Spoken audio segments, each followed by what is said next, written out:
Hello, I'm Stephen Hart. I'm with TRACLabs in Houston, Texas, and I'm here to present my work on tools for ROS2 and flight software interoperability. This is work with my colleague at TRACLabs, Todd Malam, as well as our partners, Andrew Harris and David Adele at Johns Hopkins APL. The motivation behind this work is that we recognize that there has been a strong push in the past decade and a half to develop common software tools for enabling advanced robotic applications. Most of this work, or a lot of this work, has been centered around the shared development and utility and sharing of the robot operating system, or ROS, middleware and libraries, developed initially from Stanford and Garage and Open Robotics, and now Intrinsic. ROS has been adopted in a number of contexts, starting really more in research and academic, but has spread out into industry and space and NASA domain and aerospace in the last few years. And it has really sort of changed or set a new bar for how to start developing advanced robotic applications and improved upon the state of the art accordingly. The recent push for ROS2, ROS 2.0, has been to take a number of lessons learned to improve upon some of the shortcomings of ROS1, specifically with respect to security, real-time support, safety, and message integrity. It has made it a prime use for putting ROS into more industrial and applications that require more reliability and integrity. A parallel effort relevant to the flight software community, of course, is that there has been a number of analogous efforts to standardize and share a common code base of flight software tools. Specifically, this is a common use or a common platform is the core flight system software developed by NASA. Other efforts include F Prime from JPL. And this has really been an effort to streamline the development and certification processes to make sure that new developers for flight missions can start with a common set of tools so that they don't have to start from scratch every time, speed up development, have tried and true and tested capabilities that people can draw upon for their specific mission contexts. These tools are largely targeting the lower level processes for data management security to make sure that the core flight systems work as they should and are reliable and can work on flight hardware, et cetera. The goal of our work, of course, is to try to look at ways to bridge the advantage of both of these efforts, specifically how we can bridge NASA flight software systems with ROS2 to really set the stage for more advanced robotic spaceflight applications. The name of this project has been what we've been calling BRASH, short for Bridge for ROS2 Applications to Space Hardware, so I might refer to BRASH throughout this talk. But I also want to mention that this effort has been going on parallel to the recent Space ROS effort that NASA, Blue Origin, Open Robotics, and others have been participating in. And that's really been looking at how to turn ROS2 into a viable flight software tool itself. That's a great goal, and we support that and hope to participate in that as best we can. But just to be clear that the BRASH effort has largely been, in the meantime, how do we make ROS2 work with existing flight tools like CFS and F Prime? Our toolkit, which is still under development, but we're making progress, has a bunch of tools in it. Specifically, we have been developing message conversion tools so that we can automatically create and convert ROS2 messages to flight software message structures. We've been looking at how to create bridges that can transmit that data back and forth between the two systems. And have also been looking at some other utilities, specifically gearing towards logging, parameter, event management, facilitated through the bridge we've been developing. Also making sure there's some time synchronization, recognizing that the flight and the flight system itself might have multiple computers, but of course there's the flight ground dichotomy. And ROS2 and the flight tools might be distributed among these systems. And of course, to help better facilitate the use of these tools, we've been developing some user interface tools for better introspection into what's actually happening and the data management and data transfer. So I'll talk about mostly the first few of these, and as that's the work we've been focused on for the past year or two. But the later tools have been are currently in development, and I'll touch on some of those towards the end. So let's look at a motivating example. So this I took from the CFS ground system application. It's sort of an example program that comes with the basic download of CFS, and it comes with it a configuration file that defines all of the messages and data structure information about messages. This is a handcrafted CSV file, as far as we know, handcrafted, and typically mission designers will have to go through and create such files in order to have a ground system tool, such as the Python one in this particular example, be able to get CFS data messages and turn it into something useful. If we wanted to use this type of file to create ROS messages, we could do that. We could have a ROS2 message that looks something like this. We could even create some parsers of these CSV files to create those automatically. But it does require this sort of back-end process of enumerating and creating these configuration files, which can be cumbersome and brittle, and of course have to be shared between lots of mission designers. So that was a telemetry example. This is a command message example from that same ground system application. For this, there is an application that you can run that can parse the code itself, like the ROS files, header files, and create some Python pickle dictionary data structures. And we can, of course, create ROS messages from those too. But again, it requires the availability of these initial configuration files, which are either constructed by hand or through special purpose applications, is very particular and very brittle. And so this is fine, and we can go through and create conversion tools to create ROS messages based on whatever configuration files are available. And that's fine. And that just sort of shows what is necessary if you're going to try to get some flight message data structured into ROS, and it's doable, but it's a process. For the bridge itself, to continue sort of motivating our toolkit, we did look at a number of different ways we could bridge ROS2, specifically CFS. Our goal is to look at flight software tools in general, but we started looking at CFS to ground our work. And there are a number of different methodologies for doing this, some with lots of different advantages and disadvantages. I'm not going to go through all of them, but I will say that we did look at sort of a pretty straightforward means of creating a bridge, which was to create a specific ROS2 node that can communicate to existing CFS applications and do the conversion and transmitting of the data. And so we did pursue this, and we started with a very simple proof of concept that was based off that CFS ground system application. So this would be a bridge that is applicable to run on the ground side, communicating with a CFS application on the flight side through the common telemetry output and command ingest CFS applications that are sort of the standard for communicating the single point of entry to get data back and forth to the flight software system. So we bootstrapped off some of those ground system tools and then wrote some message parser and conversion tools to do the message conversion based on those configuration files I showed, and then create publishers and subscribers on the ROS side to transmit the data back and forth. So this worked effectively. Here's a simple example where we start up a CFS application just on the same machine for demonstration purposes. We can start up our bridge, and then we can send a command to the flight software application to start broadcasting data on the TO output source. And once we do that, we can get some housekeeping messages. So here we're using the ROS RQT GUI application, which is just a simple UI that lets you publish and subscribe to data messages. So once we send that command here on the left, we can start seeing the telemetry information come back, converted back into a ROS message. We also used this bridge in a simple robotics application where we started up a very simple kinematic sim of the SSRMS robot on the space station. And we built a little CFE application to control the robot with a simple PID controller. And so here we actually send commands for goals through the bridge to the CFE application that controls the robot, and we get telemetry feedback on the position of the robot at 1 Hertz, coming back down to the ground, which we can put into the ROS tools to visualize, as we're seeing here in this video, through the common ROS visualization tool, RViz.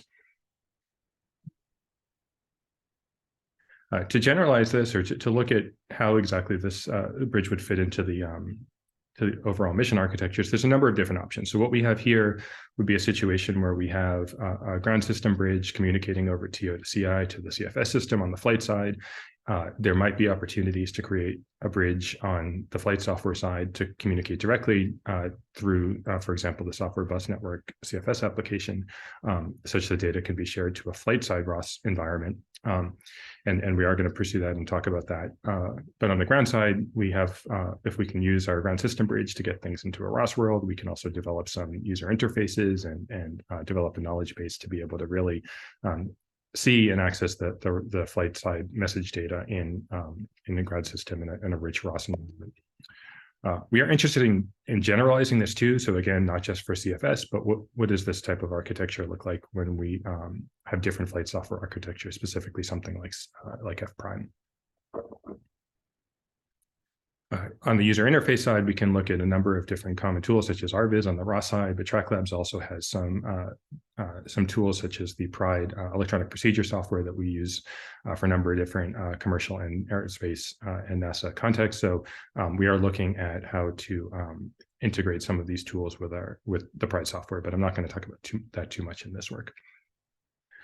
So to generalize, we first looked at how this message conversion generalization could work. So we want to avoid the reliance on these handcrafted brittle configuration files that might be that you have to share between developers and make sure everything's in sync. So starting from the fact that the messages are initially defined in CFS, at least in header files that look something like this, and this is that telemetry message I showed in the example.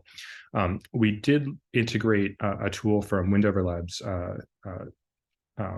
another company close by us here in Texas and Houston, called Juicer, which looks at the binaries, uses some tools to extract the message information from the binaries itself. So this is sort of a general purpose tool that we can leverage, and we did so. It takes the executables and spits out a SQL database file that has all of the information directly from the binary. So no need to have those intermediary configuration files. So we integrated Juicer into our toolkit. So that lets us create similar ROS2 messages without having, or directly from the source binaries, which is a useful advantage. So that was one of the things we did. Of course, once you start to do this, you do have all of this plethora of information. You have the CFS headers that have the messages. You have these potential configuration files that might still be useful for various applications. You have the SQL database. You have ROS2 messages. So it is a lot. So we are trying to look at different ways to create message dictionaries that really try to capture what is out there and what they do. So we have created some RQT applications that lets us do some introspection on converted ROS messages that give you structure of the data, as well as text that you can store that explain what things do. And this, we think, could be a good utility and boon for developers to make sense of all of the different information that's available that you can use to draw upon for your applications as necessary. We also abstracted the bridge. So again, we started with our ground system based bridge, but we converted a lot of, or refactored the tools to be based on plugins, factories. We are using Python, so effectively ROS plugins, but implemented as Python factories.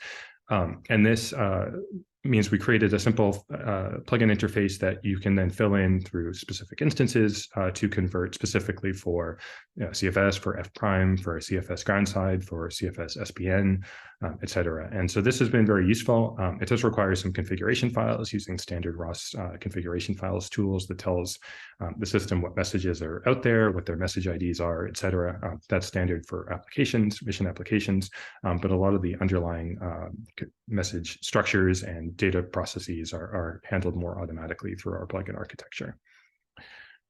We did create another simple RQT GUI that lets us edit these configuration files, so you don't have to go into Emacs or whatever, but common tools to have everything in the same place.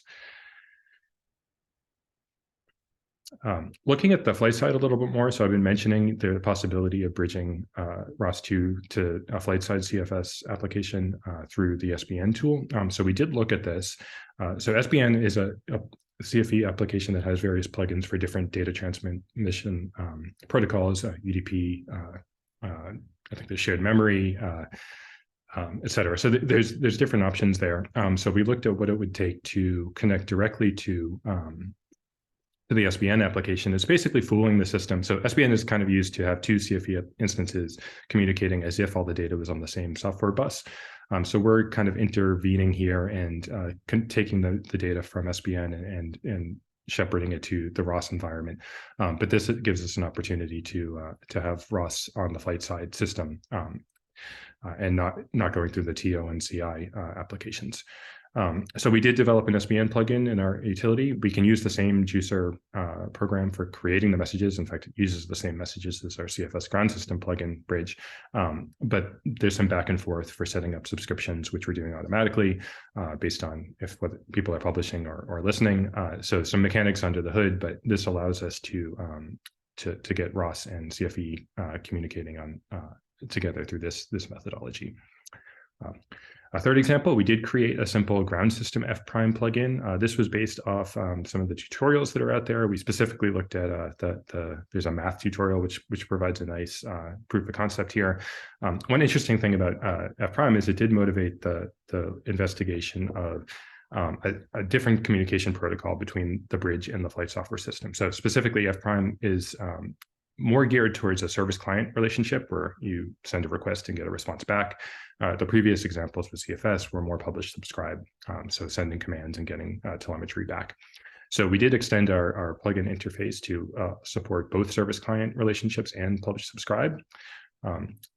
In that math example from F-Prime that we use, this is so we were able to convert and create ROS services through looking at the automatically generated topology file that F-Prime creates when you build your applications. So the math example was a situation where you send in two values in an operand, and then it responds back with a result. Very simple example, but shows the sort of service client paradigm rather nicely. So we created examples both in the publish subscribe and in the service client situation with this plugin. So you can use both, but it's more natural to use service client. So again, using the RQT plugins on the left, we see publish subscribe. We publish a command that says add 2+4, and then we can monitor the telemetry signal and get that on a ROS subscription. On the right side is the same thing, but we're using the service client. So again, a flexible plugin for communicating with F-Prime and F-Prime ground system. Again, proof of concept, we can look at integrating with F-Prime on the flight side, sort of an analog to the SBN plugin we did for CFS. And we're going to consider this as an opportunity as the project goes on. But again, this was just kind of a proof of concept on how we might look at a F-Prime ground system bridge. So with those tools in hand, we did look at a particular use case that we thought would be interesting and expose a lot of different use cases for our toolkit, and specifically to try to motivate not just the message transfer itself, but also how we can investigate areas such as logging and events and data transfer, file transfer, et cetera. And so consider a situation where we have ROS running on both the flight side and on the ground side, and we use two instances of our bridge, one that communicates with the ground system through the TO and CI, and then another on the flight side that uses SBN. So here we have a situation where we have two ROS systems that can't directly talk to each other, but they can talk to each other through the CFE application and two instances of our plugins on either side. So CFE sort of becomes the gateway between two ROS systems. So this is an interesting context, and it did let us look at some specific things. And like one interesting thing is, how do you even just get simple logging like ROS out data? ROS out is whenever you print messages in your ROS application, it gets published out on a ROS out topic, also printed to a console if you have it. But when you're running separately like this or distributed like this, how do you get ROS out data from the flight side back on the ground side? So we built in some tools in our SBN plugin that automatically transmits this information. So you can actually see this data on the ground and with an information that specifies that you're getting these log message from the flight side, but it gets republished out onto topics and onto ROS out on the ground side as if you saw it, as if it was connected to the same ROS system. So this is good for live data, but we're also curious about how to leverage tools such as ROSBag, which lets you record ROS data for periods of time and be able to play it back later or save it for log. So what does it look like if you use ROSBag to record ROS data on your flight ROS system and you want to get that back on the ground? So that will require some file transfer. It might require some commands on when to start, stop, record data, what data to record. So this is something we're actively looking at and hope to make some progress on soon. But that's kind of one of the directions we're going on with this toolkit.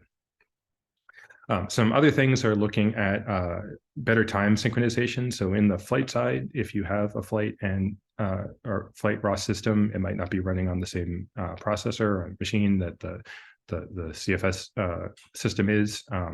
So it might be an auxiliary computer that doesn't have the same sort of safety requirements. So there's going to be some time synchronization that's necessary. This is common in general, but certainly a problem for any integration of tools like this. So we are looking at how our bridge in our toolkit can maybe facilitate some of that and make sure everything's in sync, and also just log information appropriately with the appropriate timestamps, so that when you view data possibly through that ROSBag or other means, you have appropriate timing information on when the flight side data was generated and you can use that for your analysis purposes. We are also looking at event management. So if you have something like a robot arm on your flight side and it's not in the controlled directly through the CFE system, but the CFE system takes priority as the prime safety system, what does that mean, and what is the sort of master-slave relationship that is necessary to make sure that the robot arm moves accordingly? Or, for example, say stows if you need to move and a maneuver, so you can make sure your movement is safe and dynamically safe, et cetera. So that's something we're going to start looking at shortly. Again, we're also looking at integrating our bridge tools with our electronic procedure software. So mentioned this briefly, but the idea here would be that you could use Pride electronic procedures to send command messages and get telemetry messages back. Again, it's a ground system tool, but maybe it uses our bridge plugin to get access to the CFE or flight software data so that you can make appropriate procedures for various ground system applications. We're also looking at some feedback and user interfaces such as OpenMCT or ground data systems such as OpenMCT, which might be useful to view and introspect various ROS data, whether it's coming from just a ROS application or whether it's coming through the bridge from a flight side system. And we hope to do finally hope to do some demonstration tasks with our toolkit to show the efficacy of all of the tools. So that's really it on the technical content. We are aiming to open source the majority of these tools and plugins. It is a process. It's pending approval by TRACLabs, NASA, and our APL partners on this project. So we hope to make that available soon. Here's the link. If you go there right now, you won't see all of these packages yet. But possibly by the time this is aired, but if not, shortly thereafter. And if you're curious about this, feel free to email me or get in touch with me, and I can give you some more information, because we'd certainly like to build a user base or community around this, and hope this could be useful to other people. And that's it. So thank you.